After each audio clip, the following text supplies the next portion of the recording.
Top-ranked Florida State has completed their third three-game sweep of the season, and they do it all without two of their starting fielders, their starting pitcher and their closer.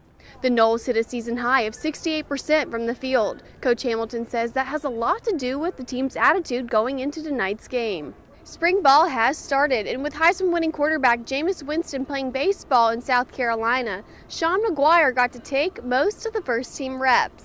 The Noles held their last practice at the basketball training center before they will face Minnesota on Tuesday in the NIT semifinals.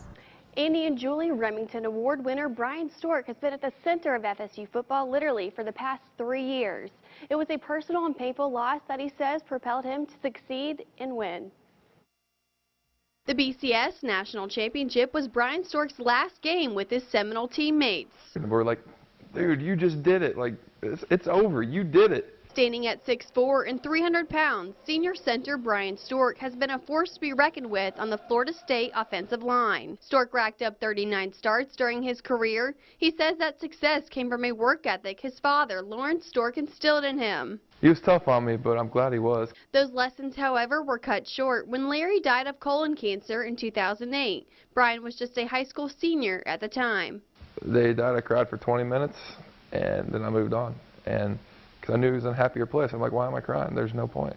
Brian says football became his outlet. His father's death provided the fuel he needed to become even better. It was hard to watch your dad go from a 205 solid pound guy to 135, 140 pound, just skinny old man. From then on, Brian was the first one on the field and the last one to leave, a lesson he learned from his father. Just 2 days after his father's death, Stork resorted to what he knew best, the football field. He could have went different, and he put everything into football and just was dedicated, and he's done very well for himself.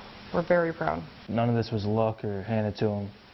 The 20-hour days were always put in, regardless of what he did, really, but football has been his love, and ever since Larry, his dad, passed away, there was an extra drive there. That love only grew at Florida State. He signed as a tight end, moved to a guard. It was at the center position where he flourished.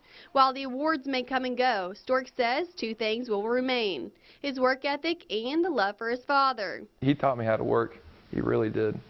And I think that's something in our family. Brian Stork just played his last game as a Florida State Seminole in the Senior Bowl in Mobile.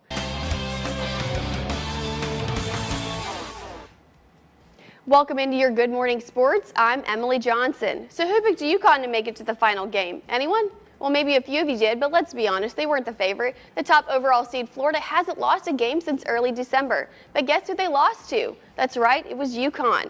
Apparently, history is a way of repeating itself. Record crowd in Arlington for the Final Four, 79,444 at the stadium. Right after tip-off, Scotty Wilbeck and DeMichael Frazier II. That's right, that's how you start off a game, but Gators with a Final Four low, only 3 assists. Connecticut goes on a 21-6 run to end the half.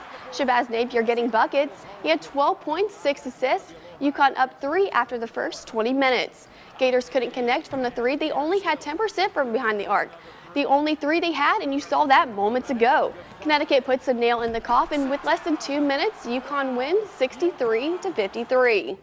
Aaron Harrison does it again. The freshman's three-pointer with 6 seconds left lifts number 8 Kentucky past Wisconsin 74-73.